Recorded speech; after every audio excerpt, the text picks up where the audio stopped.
Don pictures Akash Bhaskaran தயாரிப்பில் சுதா கொங்குரா இயக்கத்தில் சிவகார்த்திகேயன், ரவி மோகன், அதர்வா, ஸ்ரீலீலா நடிக்கும் பராசக்தி ஜனவரி 10 முதல் திரையரங்குகளில். GT Holidays, South India's #1 travel brand. You know you are special when you're with GT Holidays. தமிழ்நாட்டின் வளர்ச்சி பயணத்தில் ஒருவரையும் பின்தங்க விட மாட்டோம், வெல்வோம் ஒன்றாக. நிலக்கணிகளை அப்புறப்படுத்துறதுல ரொம்ப பெரிய நிபுணர்கள். அதை நீங்க பண்ணும்போது உங்க உயிரே போயிடும். ரொம்ப கவனமா பண்ணணும். நீங்க அதை 3-4 மாதத்தில் அவர்கள் செய்து விட்டதாக அவர் சொல்றார்.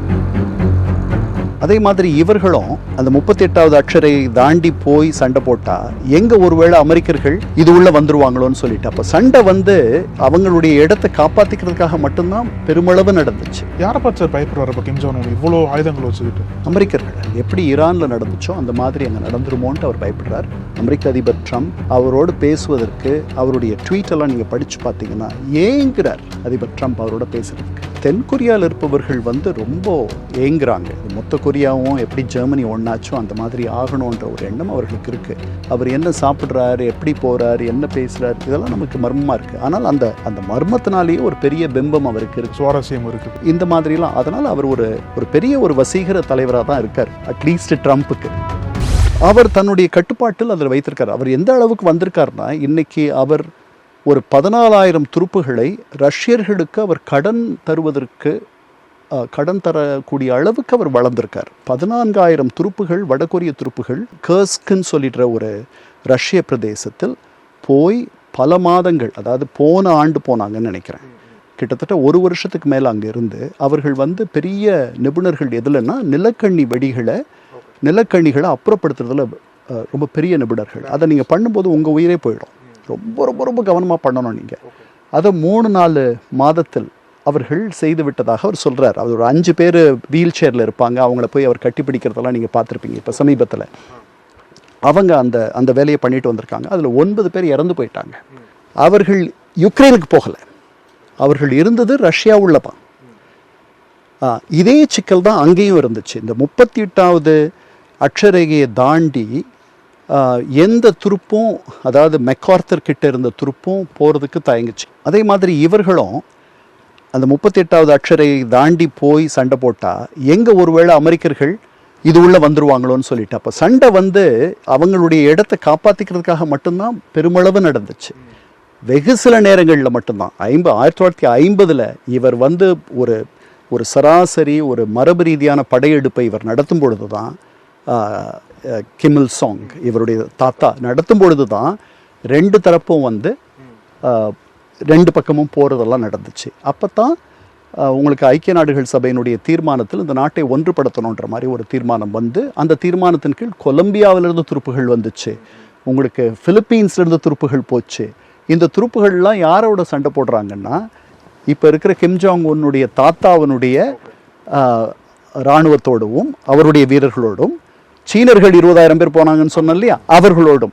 அந்த சீனர்கள் போகிறதுக்கு முன்னாடி மாசேட்டோங்க என்ன சொல்கிறாரு, சோவியத் யூனியன் எனக்கு வான்வழி பாதுகாப்பு தரணும், அப்போ தான் என்னுடைய வீரர்களை அனுப்புவேன்றார். ஸோ கிம் இல் சாங் அங்கே போய் அவரை கேட்குறார், ஸ்டாலின் தரேன்னு சொல்கிறார். ஸோ அதனால் சோவியத் யூனியன் மேலே அங்கே அவர்களுக்கு வான் ரீதியாக பாதுகாப்பு தர, கீழே இவர்கள் இந்த தரைப்படைகள் கைகலப்பில் ஈடுபடுகின்றன. இப்படி பண்ணி இப்போ இந்த அளவில் இருக்குது. ஸோ 53 பிரிஞ்சு 2 அந்த உறுதியானதுக்கு பிறகு அந்த இப்போ இருக்கிற அந்த டீமிலிட்டரைஸ்டு ஜோன் அதையே அவர்களுடைய 2 பேருடைய எல்லையாக மாறின பிறகு ஐக்கிய நாடுகள் சபையில் இன்னொரு தீர்மானத்தை அமெரிக்கர்கள் கொண்டு வந்தார்கள். அந்த தீர்மானத்தில் பலவந்தப்படுத்தி இவர்களை ஒன்றுபடுத்தணுன்ற வார்த்தை இல்லை. முதன்முறையாக இவர்கள் ஒன்றுபடணும்ட்டு ஐக்கிய நாடுகள் சபை நினைக்குது. ஒன்றுபட்ட கொரியாவை உருவாக்குவது தான் ஐக்கிய நாடுகள் சபையினுடைய இலக்குன்னு சொல்லுது அந்த தீர்மானம். ஆனால் அதை பேசி தீர்த்துக்கிற மாதிரி தான், பலவந்தப்படுத்தி போர் ரீதியாக அப்படித்தானே முன்னாடி இருந்துச்சு. அதனால தானே இத்தனை துருப்புகள் சண்டை போட்டாங்க. அதல்ல. இப்போ அதிலிருந்து தென்கொரியா முழுக்க அமெரிக்காவுடைய கட்டுப்பாட்டில் இருக்கக்கூடிய ஒரு துணைக்கோள் நாடாகத்தான் இயங்குது. அதை விட அதிகமாக உங்களுக்கு வடகொரியா சீனர்களுடைய உதவியோடும் ரஷ்யாவினுடைய உதவியோடும் அதனாலே அது வாழ்கிறது அப்படின்னு சொல்லலாம். அந்த மாதிரி இருக்கு. சார், இப்போ கிம் ஜாங் உன்னோட உடல்நிலை பற்றி பல கேள்விகள் வந்திருக்கு. ஆனால் அவருடைய நோக்கம் தான் என்ன சார்? இப்போ பொருளாதார ரீதியாக பல தடைகளை வடகொரியா சந்திச்சுட்டு இருக்கு. அதையும் தாண்டி தொடர்ந்து ராணுவ ரீதியா அதுலயே வந்து நிறைய முதலீடு பண்றாரு, அதுலயே வந்து நிறைய டெவலப்மெண்ட்ஸ் கொண்டு வராரு. அந்த பொருளாதாரத்தை பத்தியும் மக்களோட வாழ்வை பத்தியும் பெருசா யோசிக்கிற மாதிரி தெரியல. எதுக்காக இதை நோக்கியே அவர் பயணிக்கிறார்? ஏன்னா அதுதான் வடகொரியாவை இறுதி வரைக்கும் அவர் காப்பாற்றுவதற்கு அவருக்கு தெரிந்த ஒரே வழி. அது வந்து ஒரு அணு ஆயுத சக்தியாக மாறினதுனால தான் வேறு யாருமே அதை தாக்குறதுக்கு முடியாத ஒரு நிலை இருக்குது. அது வந்து அவர் வந்து இன்சூரன்ஸ் வாங்கி வச்சுருக்கார், சரிதானா? அந்த இன்சூரன்ஸை உடைக்கிறதுனா அவருக்கு இந்த பொருளாதார தடைகள்லாம், அதனால தான் எல்லாம் அதீதமாக எல்லா அந்த மக்கள் எப்படி வாழ்கிறாங்கன்றது நமக்கு தெரியல. நம்ம அங்கே போய் தான் பார்க்கணும். நம்ம மேலை நாட்டு ஊடகங்கள் சொல்கிறத வச்சு தான் முடிவு பண்ணுறோம். அவர்கள் பசியில் இருக்கிறார்கள், பட்டினியில் இருக்கிறார்கள். சில பேர் அங்கேருந்து தப்பிச்சு தென்கொரியாவுக்கு போகிறதெல்லாம் நீங்கள் பார்க்குறீங்க. இதே தான் நடந்துச்சு கிழக்கு ஜெர்மனிலையும். அதனால தான் அவர்கள் சுவர் எழுப்பினாங்க. ஏன்னா இங்கே வந்து இவர்களுடைய சித்தாந்த ரீதியாக இவர்கள் வசீகரிக்க முடியவில்லை, கவர முடியவில்லை. இந்த சித்தாந்தத்தை பிடிக்காத பல பேர் நம்ம மேற்கு ஜெர்மனி போயிடலாம், அங்கே ஒரு சுதந்திரமான ஒரு வாழ்க்கையை வாழலாம், சுதந்திர காற்றை சுவாசிக்கலாம் அப்படின்னு நினச்சவர்கள்லாம் நிறைய பேர் இருந்தாங்க. அதை தடுக்கிறதுக்கு தான் சுவர் எழுப்பினாங்க. அந்த மாதிரி இங்கே இல்லைனாலும் கூட பட் ஒரு பெரிய இரும்பு திரை இருக்கிறது. அந்த இரும்பு திரையின் கீழ் என்ன நடக்குதுன்னு நமக்கு தெரியாது. அவர் தொடர்ந்து இராணுவத்திலும் ஆயுத தளவாடங்களிலும் அவர் முதலீடுகளை ஏன் செய்கிறார் என்றால், இந்த இன்சூரன்ஸை இன்னும் எவ்வளவு கெட்டிப்படுத்த முடியுமோ அவ்வளவு பண்ணுறார். இன்றைக்கி அமெரிக்க அதிபர் ட்ரம்ப் அவரோடு பேசுவதற்கு அவருடைய ட்வீட்டெல்லாம் நீங்கள் படித்து பார்த்தீங்கன்னா ஏங்குறார் அதிபர் ட்ரம்ப் அவரோட பேசுகிறதுக்கு. யாரை பார்த்து சார் பயப்படுறாரு? இப்போ கிம் ஜாங் உன் இவ்வளோ ஆயுதங்கள் வச்சுக்கிட்டு யாரோ வந்துடுவாங்களோட அமெரிக்கர்கள் எப்படி ஈரானில் நடந்துச்சோ அந்த மாதிரி அங்கே நடந்துருமோன்ட்டு அவர் பயப்படுறார். அதனால் வந்து அவருடைய அணு ஆயுத கூடங்கள்லாம் தரைக்கு கீழெல்லாம் கிடையாது, மேலேயே இருக்குது, பல இடங்களில் இருக்குது. நீங்கள் ஒரே நேரத்தில் எல்லாத்தையும் தாக்கி நீங்கள் அழிக்கிறதெல்லாம் முடியாதுன்னு நினைக்கிறேன். அதனால் அவரோட பேசித்தான் இதெல்லாம் நீங்கள் விட்டுருங்க, இதெல்லாம் நீங்கள் விட்டுட்டிங்கன்னா, இப்போ சோவியத் யூனியன் உடைஞ்ச போது சோவியத் யூனியனுடைய அணுக்கூடங்கள் இன்றைக்கி 14 நாடுகளாக இருக்குது இல்லையா? இன்றைக்கி யுக்ரைன் இருக்குது, வேறு சில இடங்கள் இருக்குது, அங்கெல்லாம் இருந்துச்சு. அப்போ ஏற்படுத்திக்கிட்ட ஒப்பந்தம் என்னென்னா, ரஷ்யாவை தவிர வேறு மற்ற இடங்களில் இருக்கிறது எதுவும் பீஸ்ஃபுல் பர்பஸஸ் தவிர வேறு எங்கேயும் எதுக்கும் பயன்படுத்தக்கூடாது அப்படின்ட்டு. யுக்ரைன்லேயும் ஒன்று இருக்குது. அந்த இடத்த இப்போ இவங்க பிடிச்சு வச்சுருக்காங்க. யார்? ரஷ்யன்ஸ் பிடிச்சு வச்சுருக்காங்க. இந்த 20 அம்ச திட்ட அமைதி ஒப்பந்தத்தில் அதை வந்து அமெரிக்கர்களோடு சேர்ந்து யுக்ரைனியர்கள் நிர்வகிக்கிறதா ஒரு திட்டம். இது யுக்ரைனுடைய திட்டம். ரஷ்யாவோ அதை திருப்பி தர்றதுக்கு ஒரு எண்ணமே இல்லை, அவர்கள் கைப்பற்றி வைத்திருக்கிறார்கள். அது மாதிரி இதை வந்து to open it to international atomic energy agency, சர்வதேச அணு ஆயுத மேற்பார்வை கழகம், அது வியனாவில் இருக்குது. அதை அங்கே போய் பார்க்க முடியாது, ஈரானில் பார்க்க முடியுது. ஈரானில் அதனுடைய கண்காணிப்பாளர்கள், அவர்களுடைய ஆய்வாளர்கள் அவர்களை ஒரு லிமிட்டட் ஆக்சஸ், முழுமையாக திறந்து விடலை. அவர்கள் முடிவு பண்ணுறாங்க எதை நீங்கள் பார்க்கக்கூடாதுன்ட்டு. அந்த இடத்துக்கு வந்து பார்க்குறாங்க. அது கூட கிடையாதுங்க. ஏன்னா இவர்கள் அந்த நியூக்ளியர் நான் ப்ராலிஃபரேஷன் ட்ரீட்டி, அணு ஆயுத பரவல் ஒப்பந்தத்திலிருந்து, ஆமாம், அதிலிருந்து வெளியே வந்துட்டார், விலகிட்டாங்க. அதனால் அவருக்கு எந்த விதமான அவருக்கு கடமையும் இல்லை அவங்கள வந்து வரவேற்கணும் அப்படின்ட்டு. இப்போது அங்கே இருக்கிற மக்களுக்கு இந்த பொருளாதார தடைகள்லாம் விலகணும், அவர்களெல்லாம் பழைய ஒரு நல்ல வாழ்க்கையை வாழணும் அப்படின்னா அவர் இது வந்து சிவிலியன் பர்பஸஸ்க்கு தான் அப்படின்னு காட்டணும். அதை யார் உறுதி பண்ணுவா? இந்த இன்டர்நேஷ்னல் அட்டாமிக் எனர்ஜி ஏஜென்சி அவர்களுடைய இன்ஸ்பெக்டர்ஸ் போனால் தான் அதை உறுதிப்படுத்த முடியும். அதுக்கு அவர் திறந்து விடணும், திருப்பி இந்த ஒப்பந்தத்தின் உள்ளே வரணும், அவர் இவ்வளவும் பண்ணணும். அவர் அதை பண்ண தயாராக இல்லை. ஏன்னா இதை விட்டுட்டு இது தொலைஞ்சிருமோன்னு பயப்படுறார், நாடே இல்லாத போயிடுமோன்னு பயப்படுறார். அந்த நம்பிக்கை அவருக்கு எப்போ வருமோ அப்போ தான் அவர் அந்த இடத்துக்கு வருவார். இப்போ அவருக்கு 41 வயது தான்.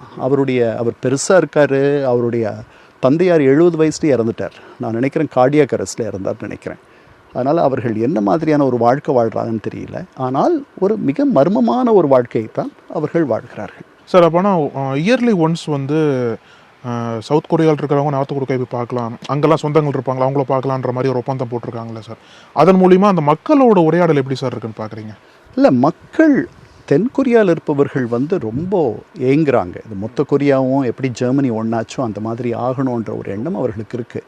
அதுக்கான விலையை தர்றது கூட அவங்க தயாராக இருப்பாங்க. எப்படி மேற்கு ஜெர்மனி கிழக்கு ஜெர்மனியினுடைய பொருளாதாரத்தை தூக்கி நிறுத்துவதற்காக அது நிறைய சிரமப்பட வேண்டியிருந்துச்சு.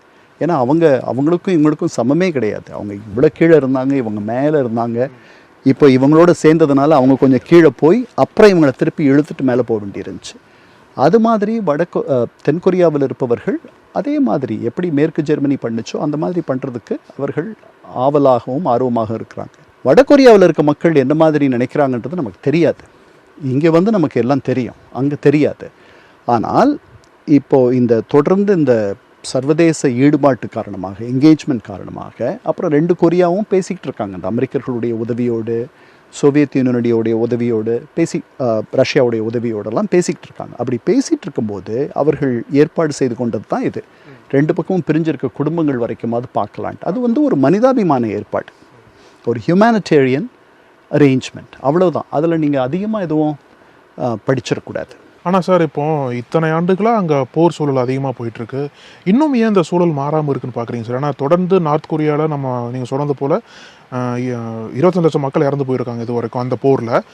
இன்னும் தொடர்ந்து அந்த போர் சூழல்லையே நார்த் கொரிய அதிபர் தொடர்ந்து அதில் ஈடுபாடு காட்டுறதுக்கு அந்த தற்காப்பு மட்டும்தான் காரணமா, இல்லை வேறு ஏதேனும், இப்போ ரஷ்யாவுக்கு உதவி பண்ணுறாரு அப்படின்னா வேறு ஏதேனும் காரணத்துக்காக அப்படி பண்ணுறாரு பார்க்குறீங்களா சார்? இல்லை, அப்படி இல்லை. ஐ திங்க் அவங்க அப்பா, அவங்களுடைய தாத்தா 3 பேரும் ஒரே மாதிரி ஒரு கொள்கையை, ஒரு சித்தாந்தத்தை அவர்கள் கடைபிடிக்கிறார்கள். இந்த உலகம் முழுக்க அந்த சித்தாந்தத்தை கைவிட்டுடுச்சு. ரஷ்யாவிலே அந்த சித்தாந்தம் இல்லை, சீனாவில் அது இல்லை. ஆனாலும் வரலாற்றில் 2 விதமாக அவர் போகலான்னு நினைப்பாருன்னு நான் நினைக்கிறேன். ஒன்று வந்து அவங்க அப்பா தாத்தா கட்டி காத்ததை தானும் கட்டி காத்து தனக்கு பின்பு வருபவர்கள், அவருடைய மகள் அவர்கிட்ட எடுத்துக்குவாங்கன்ற மாதிரி ஒரு பேச்சு இருக்குது. அப்புறம் அவருடைய தங்கையும் அவரோடு சில நேரங்களில் கூட்டங்களுக்கெல்லாம் வர்றதுன்னு நீங்கள் பார்க்குறீங்க. ஆனால் எல்லாருமே அவங்களுடைய சொந்த பிள்ளைகளுக்கு தான் அதை தருவாங்க. அவர் அப்படித்தான் பண்ணுவாருன்னு நினைக்கிறேன் நான். அது ஒன்று. அதாவது அவங்க அப்பா தாத்தா கட்டி காத்ததை அவரும் கட்டி காத்து தன்னுடைய மகளிடமோ மகனிடமோ தந்து விட்டு சென்றார் அப்படி வரலாறு அவரை பதியறதை அவர் விரும்புகிறாரா, அல்லது அவருடைய காலத்தில் ஒன்றுபட்ட கொரியாவை உருவாக்கியவர் அப்படின்னு வரலாற்றில் இடம்பெற போகிறாரான்றதை அவர் தான் முடிவு பண்ண. அவர் என்ன நினைக்கிறார் நமக்கு தெரியாது. அவர்கள் எல்லாம் நான் முன்னாடியே சொன்ன மாதிரி அவங்க யாரும் ஆங்கிலம் பேசுவதில்லை. அவர்களுடைய மனசில் அவங்களுடைய மனது உள்ள என்ன இருக்குன்றது ஒருவேளை சீனர்களுக்கும் ரஷ்யர்களுக்கும் வேணால் ஓரளவுக்கு தெரியும். ஏன்னா அவங்க தான் அடிக்கடி சந்தித்து பேசுகிறாங்க.